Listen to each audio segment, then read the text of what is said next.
नमस्कार, मैं हूं अंकुर। आप देख रहे हैं सत्य न्यूज़। एक नजर डालते हैं अब तक की सुर्खियों पर। आरपीएफ के एक जवान ने जयपुर से मुंबई जा रही ट्रेन में 4 लोगों की गोली मारकर हत्या कर दी। पीड़ितों में 3 यात्री और एक आरपीएफ सहायक उप निरीक्षक शामिल हैं। आरोपी रेलवे सुरक्षा बल के कांस्टेबल की पहचान चेतन कुमार चौधरी के रूप में हुई। घटना सोमवार सुबह करीब 5 बजे वापी से बोरीवली से मीरा रोड स्टेशन के बीच हुई। वायरल वीडियो में सिपाही चेतन सिंह हाथ में बंदूक लेकर यात्रियों को धमकाता नजर आ रहा है। वीडियो में उसके पैरों के पास एक यात्री का शव भी पड़ा हुआ दिखाई दे रहा है। जयपुर से मुंबई की ओर जा रही एक्सप्रेस के 3 कोच में फायरिंग की यह घटना हुई। चेतन सिंह इस वीडियो में कहता हुआ नजर आ रहा है कि भारत में रहना है, वोट करना है तो सिर्फ मोदी और योगी को करना है। इसमें उसके कुछ शब्द सुनाई नहीं दे रहे हैं। आरपीएफ के एक जवान के द्वारा ट्रेन में 4 लोगों की हत्या करने पर कांग्रेस नेता जयराम रमेश ने कहा है कि आरपीएफ कांस्टेबल द्वारा की गई नृशंस हत्याएं अति आवेशित और अत्यधिक ध्रुवीकृत न्यूज मीडिया और सोशल मीडिया माहौल का नतीजा है। नफरत का जिन अब बोतल से बाहर आ गया है और इसे वापस अंदर डालने के लिए सामूहिक प्रयास की बहुत जरूरत होगी। उन्होंने कहा कि भारत जोड़ो यात्रा के संदेश का उद्देश्य आरएसएस की विचारधारा और भाजपा की पूर्वाग्रह और ध्रुवीकरण की राजनीति के कारण फैल रही नफरत और हिंसा को कम करना था। इसका शीर्ष नेतृत्व भारत के सामाजिक ताने बाने को नुकसान पहुंचाने में शामिल है। भारतीयों का विशाल बहुमत जल्द ही नफरत और प्रतिशोध की इस राजनीति को खारिज कर देगा। बता दें, सिपाही ने अपने अधिकारी व 3 दूसरे धर्म के लोगों को गोली मार दी।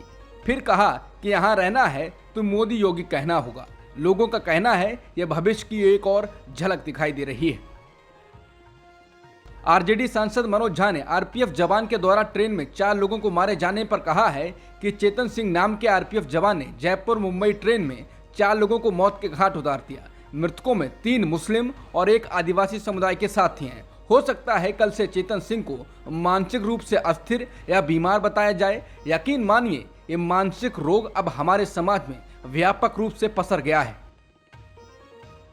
मोदी सरनेम को लेकर टिप्पणी पर गुजरात के विधायक पूर्णेश मोदी, जो कि शिकायतकर्ता भी हैं, उन्होंने अपनी दोषसिद्धि को चुनौती देने वाली राहुल गांधी की याचिका पर सुप्रीम कोर्ट में जवाब दाखिल किया। शिकायतकर्ता ने शीर्ष अदालत से राहुल गांधी की याचिका खारिज करने की मांग की। राहुल गांधी ने गुजरात हाईकोर्ट के फैसले को चुनौती देते हुए मामले में अपनी दोषसिद्धि पर रोक लगाने की मांग करते हुए सुप्रीम कोर्ट में अर्जी दी थी। मामले पर अगली सुनवाई 4 अगस्त को होगी। शिकायतकर्ता पूर्णेश मोदी ने सुप्रीम कोर्ट में दाखिल किए गए अपने जवाब में कहा कि राहुल गांधी को राहत देने का कोई आधार नहीं है। उनका आचरण घमंड भरा है। बिना वजह एक पूरे वर्ग को अपमानित करने के बाद उन्होंने माफी मांगने से मना किया। निचली अदालत से सजा पाने के बाद भी वो घमंड भरा बयान देते रहे।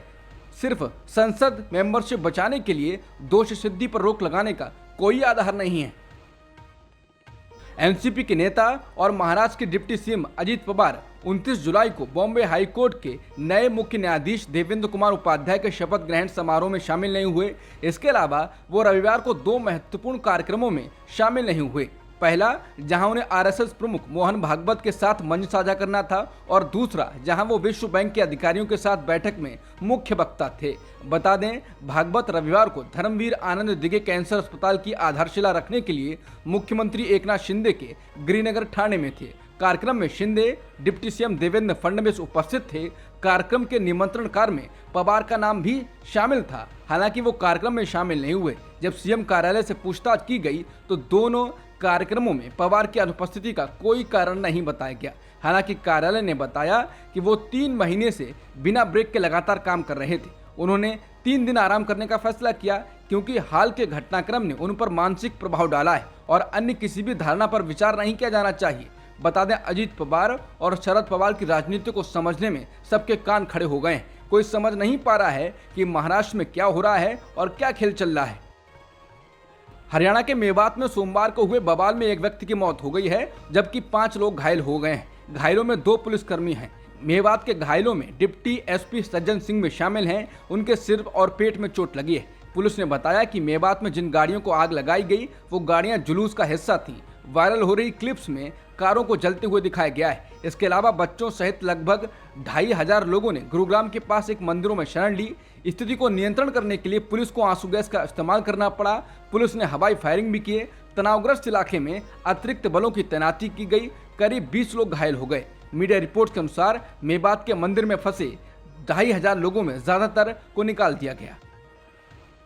मणिपुर पर चुप्पी साधने वाले पीएम मोदी राजस्थान पर बोले हैं। बता दें, राजस्थान बीजेपी ने एक ट्वीट कर कहा है कि 1 अगस्त को चलो जयपुर चलो। आरोप लगाया है कि कांग्रेस के जंगल राज में खनन और बजरी माफियाओं ने 270 से अधिक पुलिसकर्मियों और सरकारी कर्मचारियों पर किया हमला है। इसके बाद ट्वीट को रीट्वीट करते हुए पीएम मोदी को बेटियों की याद आई। वो अलग बात है कि राजस्थान की बेटियों की याद आई जहां पर विपक्ष की सत्ता है। पीएम मोदी ने कहा कि बेटियों के मान में चलो, गरीबों के उत्थान में चलो, दलित सम्मान में चलो, किसान का दर्द भी सुनो, हुंकार भरो। उन्होंने कहा कि कांग्रेस के मौजूदा शासन में जिस प्रकार वीर वीरांगनाओं की भूमि राजस्थान को बदहाली और बदनामी का दलदल बनाकर रख दिया है, जनता जनार्दन उससे जल्द छुटकारा चाहती है। राज्य के कुशासन को उखाड़ फेंकने का जन जन ने जो संकल्प लिया है, उसे भाजपा की इस मुहिम से बहुत बड़ा बल मिलने वाला है। केंद्रीय वित्त मंत्री निर्मला सीतारमण ने कहा है कि विपक्ष मणिपुर के मुद्दे पर घड़ियाली आंसू बहा रहा है। वित्त मंत्री ने कहा, जो विपक्ष मणिपुर के अलावा कुछ और बात करने के लिए तैयार नहीं था, वो अब इस पर बहस में हिस्सा लेने के लिए तैयार नहीं। हमें बहुत दुख होता है कि जो विपक्ष पिछले 8 दिन से चर्चा चाहता था, आज मणिपुर की चर्चा जब शुरू हुई तो भाग रहा है। उन्होंने कहा, मणिपुर जाकर उधर लोगों के साथ बैठकर कैंप में या कहीं और जाकर जो बात की, जो उधर सुना, उन बातों को रखिए ना हाउस में। आपको किस बात का संकोच है? मैं हर नागरिक को ये जानकारी देना चाहता हूँ कि विपक्ष जो अब तक घड़ियाली आंसू बहा रहा था, वो अब स्पष्ट हो गया कि वो घड़ियाली आंसू ही थे। अगर मणिपुर की चिंता है तो इन्हें चर्चा करनी चाहिए। वहीं कांग्रेस सांसद अधीर रंजन चौधरी ने उनसे पूछा कि क्या वो कम से कम घड़ियाली आंसू बहा सकती हैं। अधीर रंजन चौधरी ने कहा, वो किसकी नुमाइंदगी करती हैं, वो ये बताएं। दूसरी बात है कि हमारी तरफ से सही ढंग से आवाज़ उठ रही है। ये आवाज़ मणिपुर तक पहुंच चुकी है। ये आवाज़ देश के घर घर तक पहुंच रही है कि विपक्ष ये मुद्दा छोड़ने वाला नहीं है। इसलिए जो आज तक चुप्पी साधी थी, उनकी जुबान से भी आवाज़ निकलने लगी है। राज्यसभा से कांग्रेस के सांसद रणदीप सुरजेवाला ने कहा है कि मोदी सरकार मणिपुर से प्रतिशोध ले रही है, संसद की मर्यादाओं को कुचल रही है। मोदी सरकार को मणिपुर शब्द से ही नफरत है, इसलिए वो संसद में मणिपुर पर चर्चा से भाग रही है। मणिपुर में खुद बीजेपी के विधायक मान रहे हैं कि वहां मुख्यमंत्री के संरक्षण में हिंसा हो रही है और ऐसी सरकार को बर्खास्त कर देना चाहिए। उन्होंने कहा कि प्रधानमंत्री जी को मणिपुर के लोगों से माफ़ी मांगनी चाहिए और ये चर्चा करनी चाहिए कि वो मणिपुर के जख्मों पर कैसे मरहम लगाएंगे। मणिपुर में महिलाओं को नग्न घुमाने के वायरल वीडियो के संबंध में एक याचिका पर सुनवाई करते हुए भारत के चीफ जस्टिस डीवाई चंद्रचूड़ ने सोमवार 31 जुलाई को तीखी टिप्पणियां की। सुप्रीम कोर्ट ने कहा कि 2 महीने पहले नॉर्थ ईस्ट में जातीय हिंसा भड़काने के बाद से ये महिलाओं के खिलाफ यौन हिंसा का एकमात्र उदाहरण नहीं है। सुनवाई के दौरान सीजेआई ने 6 तीखे सवाल पूछे। अदालत ने केंद्र और मणिपुर से 24 घंटे के भीतर जवाब मांगा। चीफ जस्टिस का कहना है, इस तथ्य में कोई दो राय नहीं है कि महिलाओं के खिलाफ अपराध सभी हिस्सों में हो रहे हैं। इसका एकमात्र उत्तर ये है, लेकिन मणिपुर के एक हिस्से में जो हो रहा है, उससे आप इस आधार पर माफ नहीं कर सकते कि इसी तरह के अपराध वहाँ भी हो रहे हैं। सवाल ये है कि हम मणिपुर से कैसे निपटें। आप बताएं कि आप कह रहे हैं कि भारत की सभी बेटियों की रक्षा करें या किसी की भी रक्षा ना करें। बता दें, मणिपुर में जिन महिलाओं को नग्न घुमाया गया था और उनके साथ यौन हिंसा की गई, उन्होंने अपनी आप बीती के वायरल वीडियो से संबंधित एक नई याचिका के साथ सुप्रीम कोर्ट का दरवाजा खटखटाया है, जिस पर सोमवार को सुनवाई हुई। तमाम जाने माने वकीलों ने दलीलें दी। मणिपुर पर सुनवाई के दौरान चीफ जस्टिस चंद्रचूड़ ने राज्य सरकार की तरफ से पेश हुए तुषार मेहता से पूछा कि घटना 4 मई की है और 0 एफआईआर 18 मई को हो रही है, पुलिस को 14 दिन क्यों लगे एफआईआर करने में? पुलिस 4 मई से 18 मई के बीच क्या कर रही थी? चीफ जस्टिस ने सॉलिसिटर जनरल से पूछा, 4 मई को तत्काल एफआईआर दर्ज क्यों नहीं हुई? पुलिस को क्या परेशानी थी? सॉलिसिटर जनरल मेहता ने सुप्रीम कोर्ट को बताया कि वीडियो वायरल होने के 24 घंटे के भीतर 7 गिरफ्तारियां हुई हैं। कोर्ट ने इस पर भी ये सवाल पूछा कि अब तक कुल कितने एफआईआर दर्ज हुए हैं। तुषार मेहता ने बताया कि अब तक उस पर्टिकुलर थाने में 20 एफआईआर दर्ज हुई हैं और राज्य में 6000 से ज़्यादा एफआईआर दर्ज हुई हैं। इस पर सीजेआई ने कहा, एक और बात, आपने कहा कि कुल 6000 एफआईआर दर्ज हुई हैं, इसमें अलग अलग मामले क्या हैं? कितने एफआईआर में महिलाओं के खिलाफ अपराध शामिल हैं? कितने में हत्या, आगजनी, घरों को जलाने जैसे अन्य गंभीर अपराध शामिल हैं? व्यक्ति के खिलाफ अपराधों के बीच विभाजन क्या है? संपत्तियों के खिलाफ अपराध, पूजा स्थलों के खिलाफ अपराध। चीफ जस्टिस ने कहा, हम सिर्फ एक वीडियो को लेकर चिंतित नहीं हैं, बल्कि हम राज्य में जिस तरह की हिंसा हुई और वहां जो हो रहा है उसको लेकर पूरी तरह चिंतित हैं। मणिपुर हिंसा के मामले में सुप्रीम कोर्ट में सुनवाई के दौरान याचिकाकर्ताओं की ओर से पेश वरिष्ठ वकील कपिल सिब्बल ने अदालत से कहा कि वो घटना की सीबीआई जांच नहीं चाहते हैं। वो ये भी नहीं चाहते कि मामले को राज्य से बाहर ट्रांसफर किया जाए। सिब्बल ने कहा, यह स्पष्ट है कि पुलिस हिंसा करने वालों के साथ मिली हुई है। वो उन्हें भीड़ में ले गए। हमें उस राज्य पर क्या भरोसा है जो नागरिकों की रक्षा के लिए है। एक स्वतंत्र एजेंसी से जांच की जरूरत है। शिवसेना यूबीटी सांसद अरविंद सामंत ने सोमवार को कहा कि एनसीपी नेता शरद पवार को उस कार्यक्रम में शामिल होने के अपने फैसले पर पुनर्विचार करना चाहिए जहां प्रधानमंत्री मोदी को लोकमान्य तिलक राष्ट्रीय पुरस्कार से सम्मानित किया जाएगा। बता दें, पवार का 1 अगस्त को पुणे में लोकमान्य तिलक स्मारक मंदिर ट्रस्ट द्वारा आयोजित कार्यक्रम में मुख्य अतिथि के रूप में भाग लेने का कार्यक्रम है, जहां वो प्रधानमंत्री मोदी के साथ मंच साझा करेंगे। विपक्षी गुट इंडिया के विभिन्न दलों के नेताओं ने इस मुद्दे को उठाते हुए कहा है कि ये गठबंधन के लिए खराब होगा। कुछ नेताओं ने इस कार्यक्रम में शामिल होने के पवार के फैसले पर भी सवाल उठाए, खासकर तब जब उनके भतीजे अजित पवार ने उनके खिलाफ बगावत कर दी थी और महाराष्ट्र में भाजपा शिवसेना सरकार में शामिल हो गए थे। विपक्षी गठबंधन इंडिया लगातार इस पर चिंता जता रही है। वाराणसी की ज्ञानवापी मस्जिद के सर्वे मामले में इलाहाबाद हाईकोर्ट ने फिलहाल रोक लगाई हुई है। इस मामले में कोर्ट 3 अगस्त को फैसला सुनाएगा। हालांकि इस बीच यूपी के सीएम योगी आदित्यनाथ ने समाचार एजेंसी एएनआई को दिए इंटरव्यू में ज्ञानवापी को लेकर कहा है कि अगर उसको मस्जिद कहेंगे तो फिर विवाद होगा। उन्होंने कहा कि मुझे लगता है कि भगवान ने जिसको दृष्टि दी है वो देखे ना, त्रिशूल मस्जिद के अंदर क्या कर रहा है। योगी आदित्यनाथ ने दावा किया, त्रिशूल हमने तो नहीं रखा, ज्योतिर्लिंग है, देव प्रतिमाएं हैं, पूरी दीवारें चिल्ला चिल्ला कर क्या कह रही हैं। मुसलमान समाज से योगी आदित्यनाथ ने कहा कि मुझे लगता है कि ये प्रस्ताव मुस्लिम समाज की तरफ से आना चाहिए कि साहब ऐतिहासिक गलती हुई है और उस गलती के लिए हम समाधान चाहते हैं। ज्ञानवापी पर योगी आदित्यनाथ के बयान के बाद सपा नेता स्वामी प्रसाद मौर्य ने प्रतिक्रिया दी है। मौर्य ने सोमवार को कहा, ज्ञानवापी मस्जिद है, इसीलिए मामला हाईकोर्ट तक गया है। विवाद की शुरुआत ही यहीं से हुई है कि वो मस्जिद है। जब तक हाईकोर्ट का फैसला नहीं आ जाता तब तक वो ज्ञानवापी मस्जिद ही है। योगी आदित्यनाथ पर तंज कसते हुए मौर्य ने कहा, मुख्यमंत्री हाईकोर्ट से बड़े नहीं हैं, अदालत के फैसले का इंतजार करना चाहिए। जब तक आदेश नहीं आ जाता है तब तक सकारात्मक या नकारात्मक टिप्पणी करने से बचना चाहिए। मौर्य ने कहा कि न्यायपालिका के क्षेत्र में प्रधानमंत्री राष्ट्रपति भी नहीं बोलते हैं। बता दें, एक दिन पहले ही मौर्य ने कहा था कि हर मस्जिद में मंदिर खोजने की परंपरा बीजेपी को भारी पड़ेगी। ऐसा करेंगे तो लोग हर मंदिर में बौद्ध मठ खोजेंगे।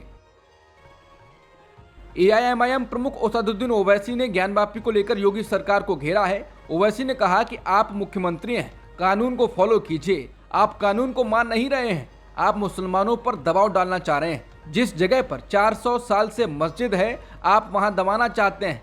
मथुरा का जिक्र करते हुए ओवैसी कहते हैं, आज से 50 से 55 साल पहले मथुरा में हिंदू समाज के साथ समझौता किया गया था, कोर्ट में समझौता दिया गया, फिर भी इसी केस को खोल दिया गया है। ये सब इनकी सांप्रदायिक राजनीति का हिस्सा है। 400 साल से नमाज हो रही है, जब कानून बना दिया गया है तो उसका पालन करना चाहिए।